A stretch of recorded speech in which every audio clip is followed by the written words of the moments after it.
I'm very pleased to welcome today to the scene Mr. A.Beuchat, Monsieur Christophe Monigadon, and J.Berthier, who will speak about this very special moment and how the financial sector is taking this challenging. How should we be aware of the current situation and about the cyber threats? Which are the mitigation and remediation methodologies? How can we make sure that we have all the tools, what we can have at the moment in place, and we give to our businesses continuity, safety? And Jerome, at the end of the presentation, will show us the power of the AI, and he will speak also about how to balance efficiency with security, quick reactions with a long-term strategy. So these are the questions that will be raised during this presentation. And before starting, I would like just to show you very quickly our association and what do we do. For all those who never attended such a Swiss-CyberSecurity event, I would like to tell you that we are a non-profit organization based in Geneva, and we organize yearly more than 10 events, including networking events and this kind of presentation with a specific topic. We are partnered with ISC Square and ISACA, and in case you are certification holder, then I would like to ask you kindly to share with me until tomorrow lunchtime or 2 p.m. your certification number and to request your ISACA or ISC Square credits. For this session in particular, we can give you 2 CPs. It depends always on the session and on the setup of the event. Okay, so very soon in May, we will have a bootcamp, a CISSP bootcamp that will be also unusually online. And for any question, and in case you would like to attend, just drop me an email and I will be happy to reply to you. I'm still accepting attendees. So let's see. For May, we are planning an identity and access management conference for the 19th of May. And this will include several presentations on how to build a stable and a strong EIM strategy. And we will have both, I think somebody's microphone is very low. Okay, we will have let's say, industry experts, subject matter experts who will share their knowledge. So I will share this invitation after this presentation, and you will see all the details, who will be the speakers and everything needed. For June, we still don't know if it will be an online session or we will have it here in our office. It will be about medical security, more about the HIPAA regulation and data privacy.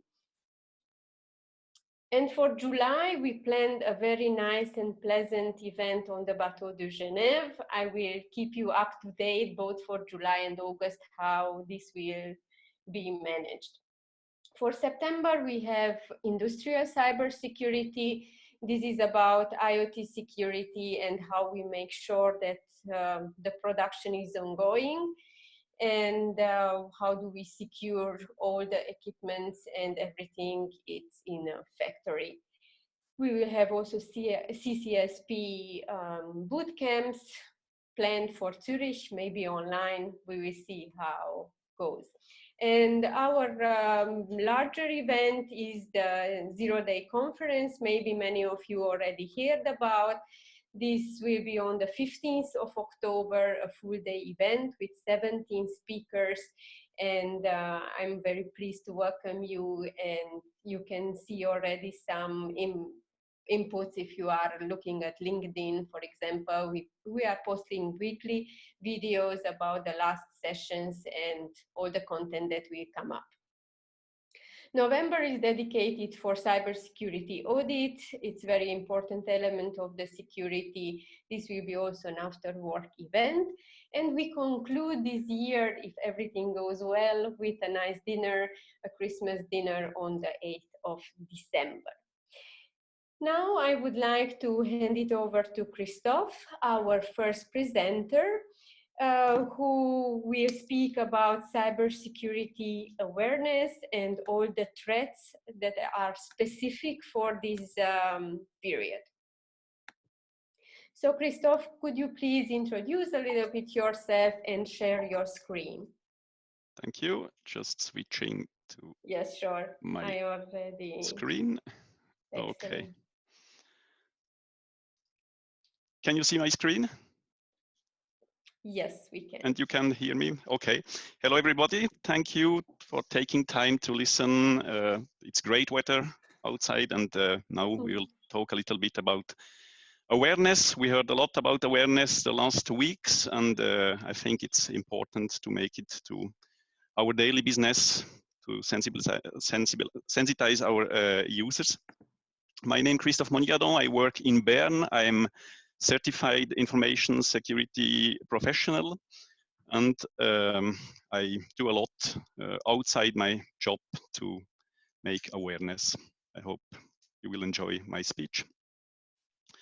Now, let's begin with a question. I'm sure you heard a lot of time that users are the weakest link in security, but I'm not sure. What I can say is they are exposed to risk, and we have to help them to not be the weakest link in our security.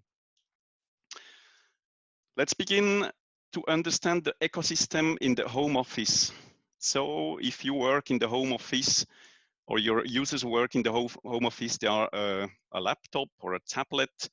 This may be company owned or is private device. There is an internet access with some router, Wi-Fi access point. There are other devices in the same network, like computer from the children, tablets, smart TV, a lot of IoT devices. And last but not least, you have the family. Of course, that's the ecosystem in the home office, very simplified. And now let's talk about the risks in this ecosystem. And here you can see we have, for example, weak configuration in those devices. Some vulnerabilities. You can hear a lot in the news about some weakness in the systems. Some cloud services, some on-premise services with weakness. You have cyber criminals. They didn't stop because of Corona. And you have your family. There is a problem of confidentiality. You can't talk about things you shouldn't. And of course, also the problem of availability, the reliability of the internet connection, because if you have a secure configuration but no internet, of course you can't work. That's also very simplified, the weakness and threats in the home office. Now, 3 weeks ago, our colleagues from Melanie have published an interesting guide. This guide was more addressed to IT staffs. There were a lot of advices for securing the access and also for the awareness of the users, but more for the IT staff. It was published in English, German, French, Italian. You can download it from the Melanie website. It's a Swiss paper, of course. And the first line I read was, stop all phishing awareness campaigns in order to reduce disturbance. It was just before I started. I wanted to start a campaign, and today I must think it's better I didn't start this campaign, because a lot of bad stuff was sent from the cyber criminals, and it's not the best moment to make such a campaign now. but inform the users. A lot of users never worked before at home, and it's important to not only talk about COVID, but to talk also about awareness with the IT systems and laptops and all the tools. A week later, our colleagues from Melanie published an end user guideline, and this guideline is very helpful for the users working at home. There are a lot of very interesting advices, and I recommend to download this guide and to look what's the best for your own company. The links are all on the slides. And another white paper, they warned about 7 threats currently observed in the internet, and I will show you some examples. So the 7 topics were phishing emails, voice phishing, coronavirus map, charity scams, fake shops, money mules, and sextortion. And now you will see some examples. I collected the last days. I used to look for such examples to awareness purposes. And now you can see, so the most targeted, in my opinion, are Office 365's accounts. So the cyber criminals send a lot of different emails. Okay, listen to your voicemail. Here is a message for you, and so on, with almost the link to some bad websites. They use a lot of free tools just to collect credentials and to try to access to your account. Here is an example. This was an email we use in our company, so-called phishing reporters. So I have a copy of the emails reported by the users, and I used to analyze them. And so here you can see that just a simple email with a notice about a document and a link, and you see in the middle this long link, and here you can see they use some weaknesses or from Google, for example, to redirect the link. So they try to use some links the user cannot recognize it's spam. And then you see the very authentic pictures. But if you look at the link, it's of course not Microsoft's. It's backlinkfactory.info, but it looks very. It looks like a login mask from Microsoft. I recommend you to not try to open the links. Just listen to the advices. Another topic was the voice phishing. GovCert, Swiss organization, has sent some informations because some, I don't know if there were cyber criminals. It was, I don't think it was a joke, using voice phishing. They called in the name of authorities and asked questions, and of course it was scam.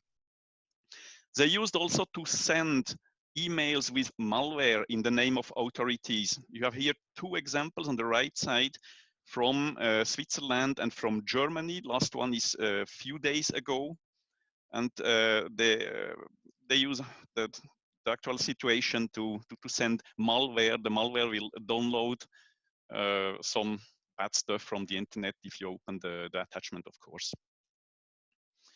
Then we had also some examples of malware targeting mobile devices. This coronavirus map was a tool which encrypted the mobile devices, Android devices. A few days later, some researcher found a unique code able to decrypt the handy, so that was a good side of the story. But installing some tools could be not the best idea in this actual situation. Here are 2 examples of charity scam. So they are also sending emails and using websites just to make phishing. And what's very important, if you see emails, if you see some bad websites, you can report it. And if you report it, you can contribute to our security, of course. There were also fake shops for medical products and for a lot of other stuff. Here are some warnings from Interpol and from CTN News. So testing kits, of course, fake products. And one very important risk is to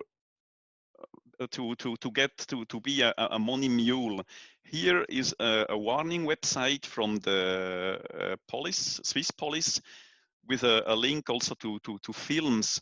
And on the right side, you see a current example, because I use sometimes to do so-called scam baiting, so to communicate, of course, with some tools with the sender of such emails. And here you can see, just sending a few emails to the cyber criminals, they sent me some banking infos just to send a so-called advanced fee fraud tax. And these bank informations are true. They are from a bank in France. And being a money mule, of course, that's an actual problem, but not only because of COVID, but of course it's a very big problem if someone gets to help them to gain our money. Okay, here are one of the last examples, so-called extortion emails.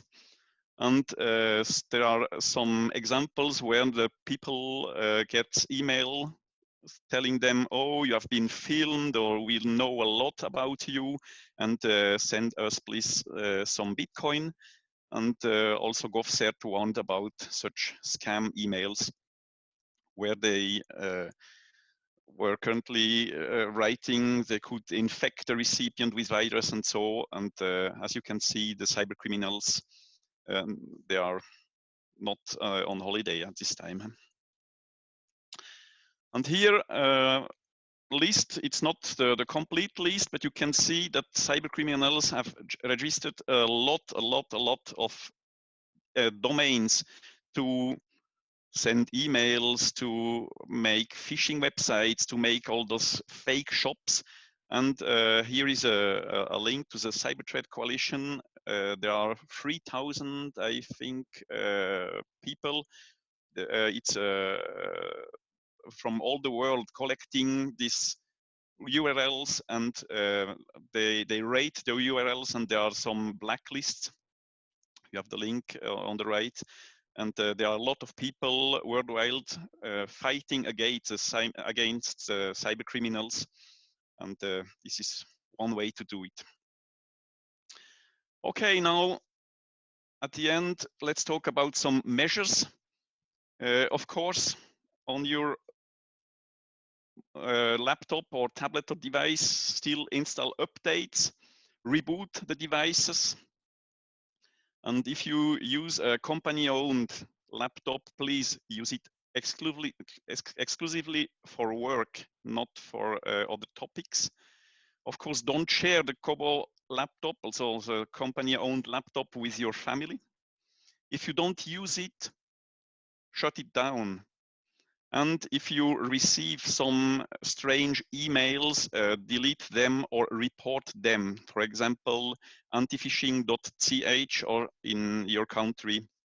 But it's very important to report scam emails. On your router, check for updates. And if your device is end of life, change it. Check the configuration. I do some research, and also in Switzerland there are lots of devices. They are accessible from the internet. They have weak configuration, and of course it's not the best idea to use such devices. And the default password, admin is died. You shouldn't use this, of course. On the other devices on your network, don't use some devices you are not sure if they are secure. Check for updates and check also for the configuration. And last but not least, with your family is and stays your family, and the business is and stays the business. Okay, this is my potpourri with some informations about awareness. Thank you for listening to my speech. So thank you, Christoph, for your presentation. And in case you would like to put some questions, please write me as for the host, like all your questions, and we will have the Q&A at the end of the presentation. And now I'm asking kindly Alain to share his presentation and his inputs about this topic. Thank you.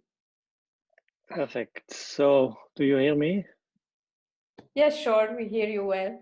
Okay, so let me just introduce yourself in a couple sentences. Okay, so my name is A.Beuchat. First time I'm participating to this kind of event, and for me it's not new to participate on Zoom in this case because it's my first time. But I think the next time it would be good if we could have a physical meeting. But I thought it would be a good opportunity also to discuss a little bit about like practical experience we had with regard to dealing with the crisis. I am the CISO of a bank here in Geneva. I've started a few months ago, but before I was also a CISO in a bigger organization, and I had gathered quite some experience in dealing with cyber security and cyber crisis. And what I wanted to show here is a few information that I've gathered over the last weeks. I'm not intending here to bring something completely new to you. I mean, I guess all the topics you will see are not completely something you're maybe not expecting, but I think it's interesting to go through that and have a discussion on these topics because I'd like to show a bit our experience, our challenges, and maybe you also have some views, and then during the discussion we can use the time to go through some of your experience in dealing with the crisis. So just checking now, are you seeing my screen? Maria, can you confirm? Yes, we see in this full screen. Everything is okay. Perfect, thank you. So basically, I structured that in three phases. The first phase was the 2 to 3 weeks we had to prepare ourselves for working from home, basically, because I think one of the major changes we have seen over the last weeks was that completely new paradigm, at least for our industry, of sending people at home to do the job that you typically would never do at home under normal circumstances. So that was something which was quite new. It's not that we had no capability to do remote access. We did have some, but it was more for traveling. It was more for accessing emails and so on, but it was not really thought about in terms of sending 90% of our staff at home and having them working from home for most of the activities of a bank. So the first phase is the provision. The second phase is going into an operation mode. So what kind of challenge are we seeing? And then we also need to think about the future and think about how things are going to evolve in the future. And basically the idea that we are not going to go back the same way we were doing business a few months ago, a few weeks ago. But I think there are some habits that are going to be adopted by our employees, by our staff, and we need to prepare ourselves to deal with this kind of new ways of working. And this is what I'd like to also share with you.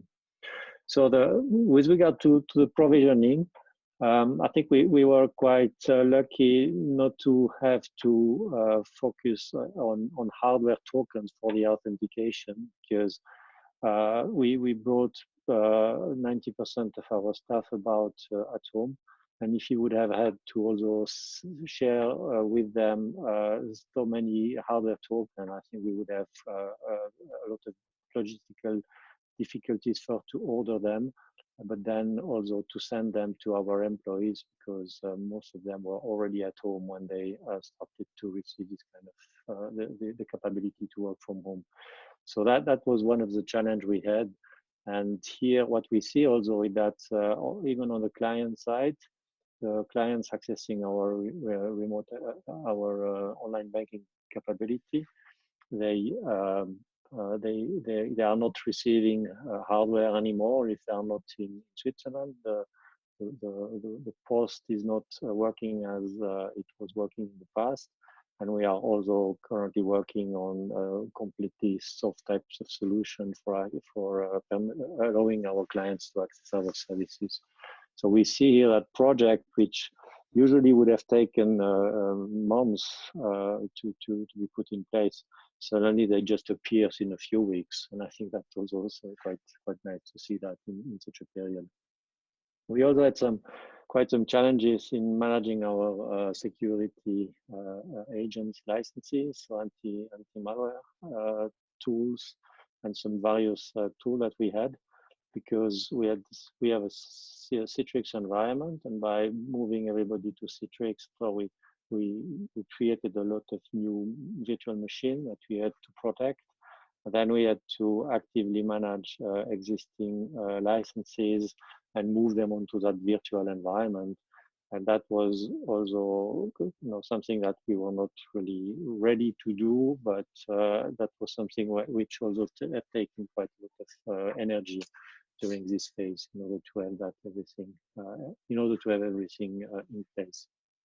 And the last topic was, we were not ready to send people at home. So when we had to do it, and basically we needed to review all the profiles of the people, and we still have retained about 10% of our population who are still working from the office, or maybe on a daily basis only. But the point is that there are some functions within the organization which we don't want to do from home unless we don't have any other opportunity to do so.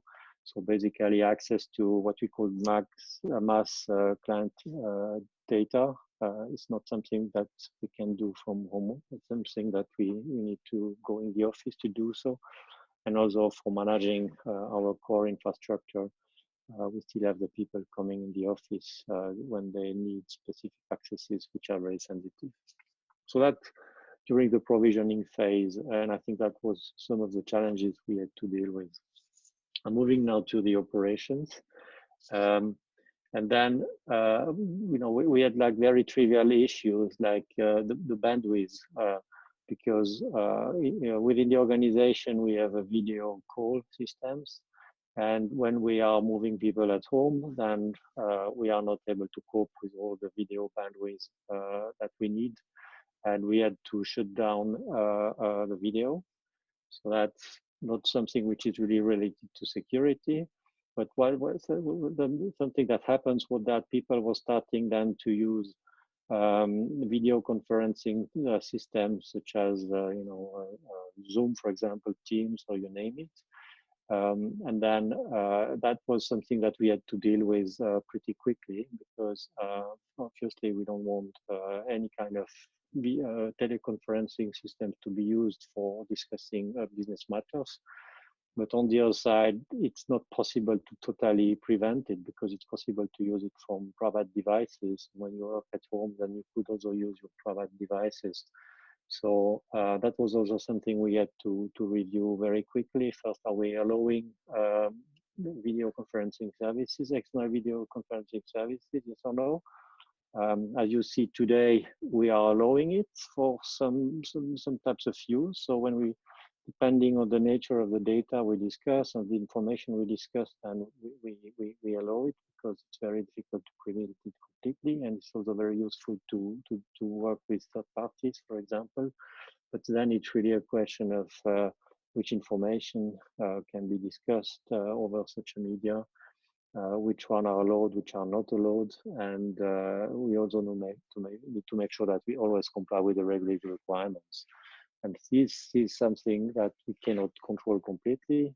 That is something that we need to discuss with our employees, and we need to make them aware of what is possible and what is not possible. We also did a lot of review with regard to the security of our remote access systems, because as you remember, we had the Citrix vulnerability back in December, which was quite bad. And because we had to put a lot of infrastructure in a very short time frame, we also spent a lot of time in doing a lot of ad hoc security assessment, pen testing, but we also needed to make sure that we have the proper configuration in order to avoid any data leakages out of our environment, because sometimes these things can happen very quickly if you are not very if you're not checking some of the configuration of our virtual devices. Third-party vendors was also something that was important. I'm not going to say any more words. And a lot of discussion were also related to the lack of social controls, because the point is, when you work in the office, then you have your colleagues around you, and there is some level of controls over people, not only in terms of what they are doing, but also in terms of how they are doing, in terms of health, in terms of morale, and so on.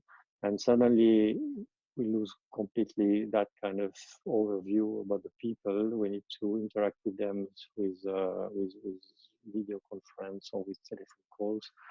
And the question that we had was, how can we strengthen our data leakage monitoring? Because that was one of the risks that we were considering from a security perspective. And we have defined some dashboards where we monitor some data export within the organization. That was our response to that. But if somebody here on this call has ideas about how we could do that better, then I would be very happy to discuss that. We discussed also before with in the previous talk about the phishing attacks. What we see also is that people react a bit differently if they are in the office or if they are at home. In the office, it's like kind of protected environments, but when they are at home, first they can get phishing attacks on their personal emails, but they also get phishing attacks from the corporate emails. And we have seen that we need to do more sensibilization of the staff and prepare some specific guidance and explain to them more what Christopher said before, how they can protect their environment and make sure they are not going to be victim of this kind of attacks. That was quite an important topic. And what we also have done was a review of what can go wrong. Because now we are in a different setup. And one of the key risks that we have identified is the risk related to a DDoS attacks against our infrastructure, because as we have now most of our staff working from home, if we get a DDoS attack, it's not only our online services which are not working anymore, but it's potentially the whole bank. And that is something that we have been reviewing, and that is a risk that we are going to see assessing on the periodic basis. And the last topic to finish is what I call strategy, but we need to prepare ourselves for the future ways of working.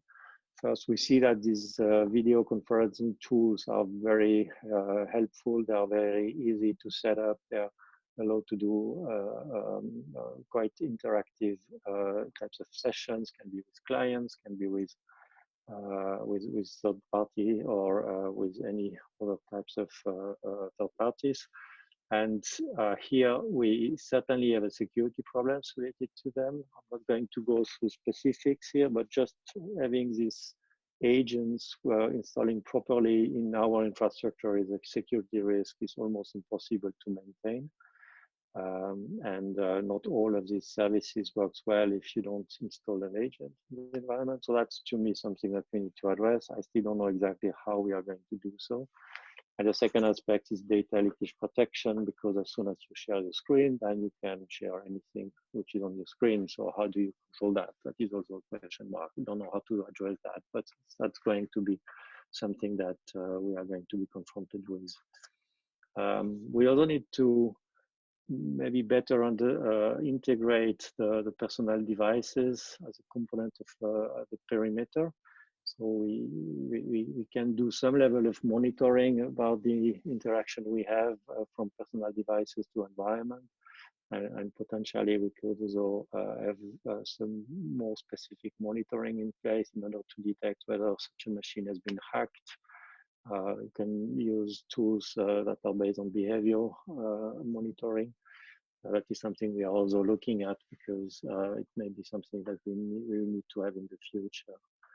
I think here also our staff has become even more our first layer of cyber defense. So the communication is important, but here it's back to the previous presentation that we had. And lastly, we also need to rethink potentially our security operation processes, such as threat intel, because when we look at threat intel, for example, and we see new vulnerabilities, we should not look maybe only at our infrastructure, but maybe at potentially infrastructure that our employees are using, so that change a little bit the optic. The question is, how do we communicate that, what we do with this information? How can we monitor this kind of environment? And if we see some devices that our employees that are hacked, how can we address that from the security incident response? So these things are maybe a little bit more easy to address, but they are still topics that we need to think about in terms of future cyber defense in this new environment. Perfect. That was my speech. Maria, you can. Thank you very much. Yes, thank you. So, and now I would like to ask Jérôme to share his screen, to share his presentation. Hello. Okay. Do you see my screen? Yes. It's Now okay? we see it. Yes, full screen. Excellent. Thank you. We had already Jérôme presenting in the AI conference last year, and I saw that he did something very cool lately that helps the whole community, and I consider that this could be also something that is extremely useful at the moment, and let's see how the AI is helping us right now in these critical moments. So Jérôme, go ahead. Thank you, Maria. Hello, everybody. So my name is J.Berthier. I'm the founder and CEO of DeepLink. That it's a startup from APFL. That's mentioned by Maria. Some of you maybe know me because it's the second time I take part of the Swiss-CyberSecurity. And I would like to thank you, Maria. Take advantage of that. You're welcome. As you know, and as mentioned by Maria, and I'm an expert of AI and not of security, but it's always a pleasure to share with you my point of view with my eyes of data and not security. Okay, today we are together to speak about how technology can help in this crisis, unlike we currently live, and especially to be fast without sacrificing the security. That's why I decided to title my presentation "Efficiency versus Security" and to share my experience. I would like to speak about to be fast, because you know that the worst enemy in this type of crisis is a time, and we need to be extremely fast during this time. So. So I decided to use 3 use cases to show what I would like to speak about. So let me start it with the first one. Sorry. Yes. Let me tell you the story. 1 month ago, after the first measure announced by the Swiss government, I tweet this tweet that you can see to the canton de Vaud, and I say, okay, I propose my services for free to help you. And I contacted the Geneva canton at the same times. And the first to react was Mr. Pierre Maudet. who asked me if we can help them. Because the idea of the Geneva Canton was to provide information about the helps available for companies, independent startup, because you know that with this with the measure, a lot of the company was very in panic because they have to stop to work and they have to close their shop and so on. I remember it because it was on Sunday. I received a call from the Geneva State the Sunday evening and say, we really need it, but not in the next 6 months, but for tomorrow. I say, okay, we will start the chatbot on the Monday, and with a very small Word document with some information and something amazing. On the Tuesday, one day after, we was ready and the bot was up and the communication could be done just 2 days after. So it was very incredible to put one chatbot in production in only 1 day. And you can see it on the screen, but if you like to visit, you have the URL just in the right hand side. But you know that of course, when the people know that, I receive a call from the canton Vaud, and they ask me. He say, "Okay, can we have the same that Geneva, but in better?" Of course, because we are Vaud. No, it's a joke. But they ask me if we can have the same of type of chatbot with more information, because the Geneva canton was only with help, for financial help, but Canton Vaud would like to have some things about restriction, about what the company can do or not.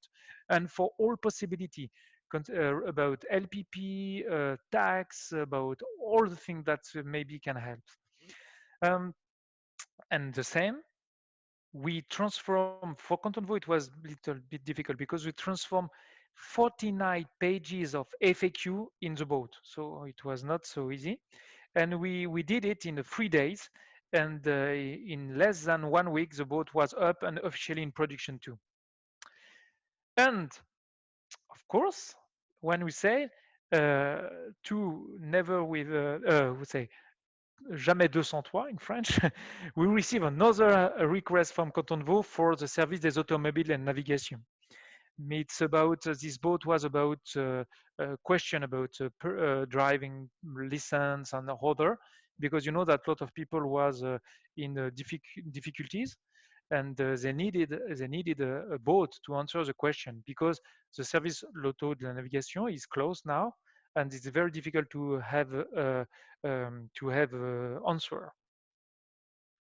So we developed 3 chatbots in only 3 weeks, 2 on 3 weeks.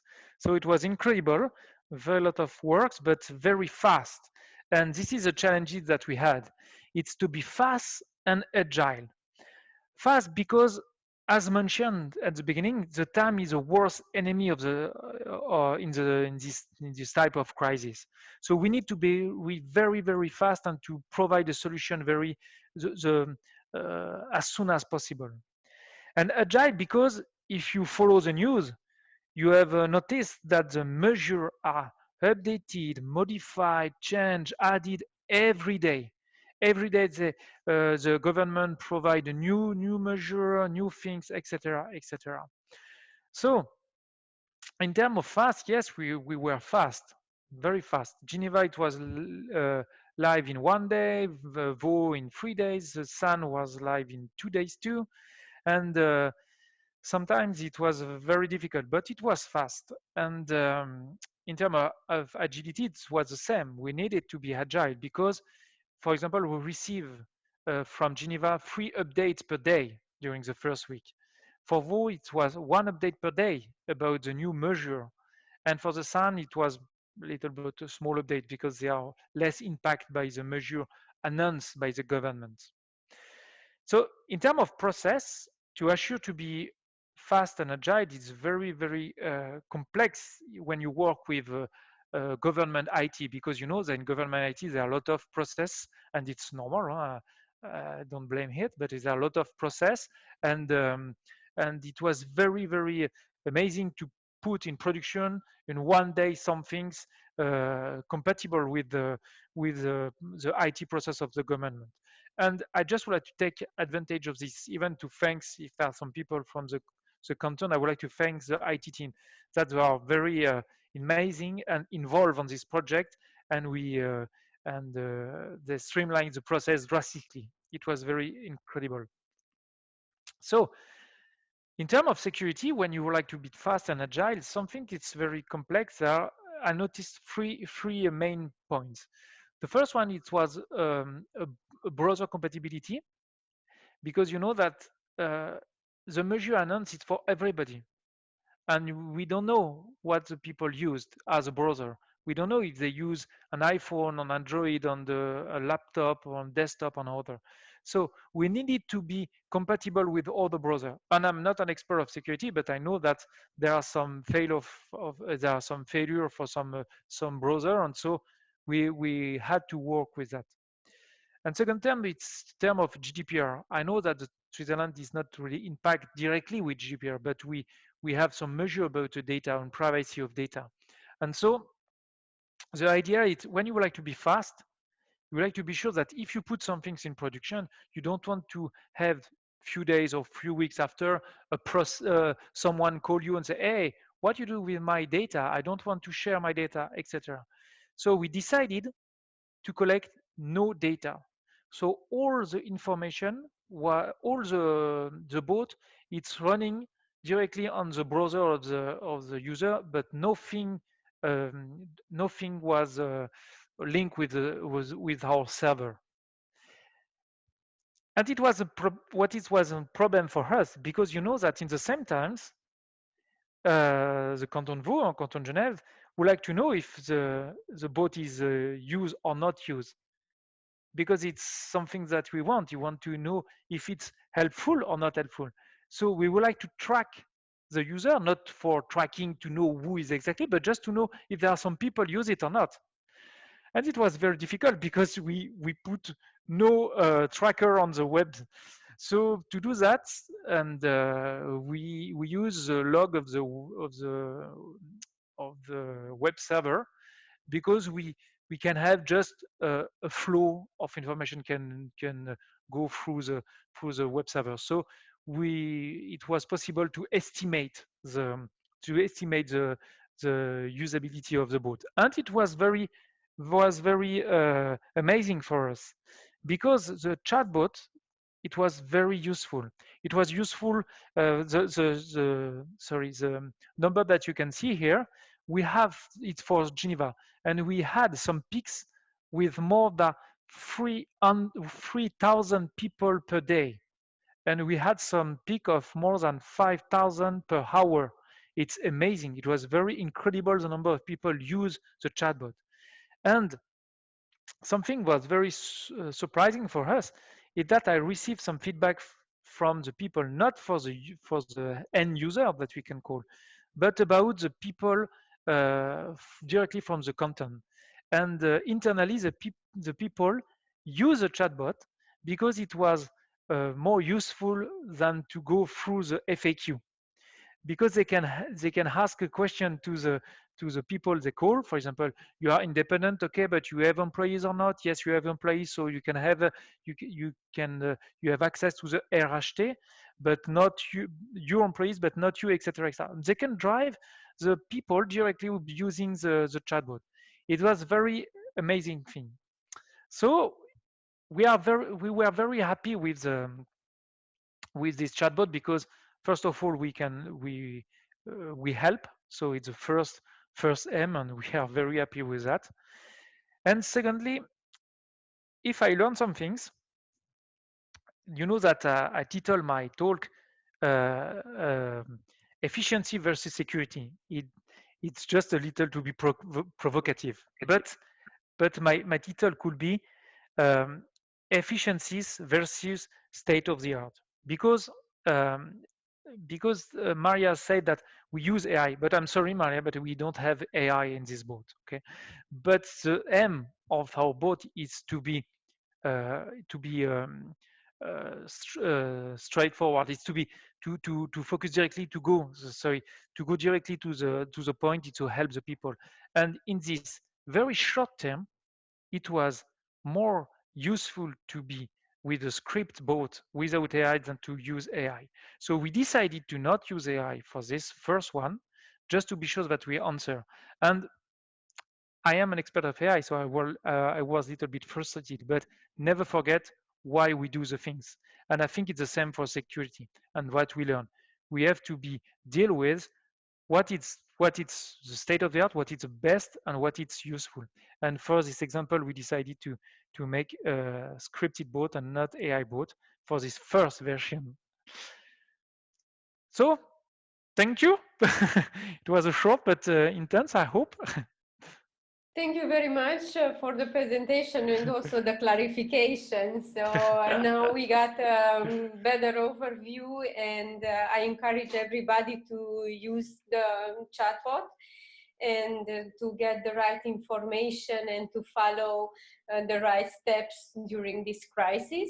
And now I would like to ask the speakers to turn on their cameras, because I think that is the best way to participate in this Q&A. And I would like to ask the audience to put some questions and to ask our speakers on the topics that we discussed.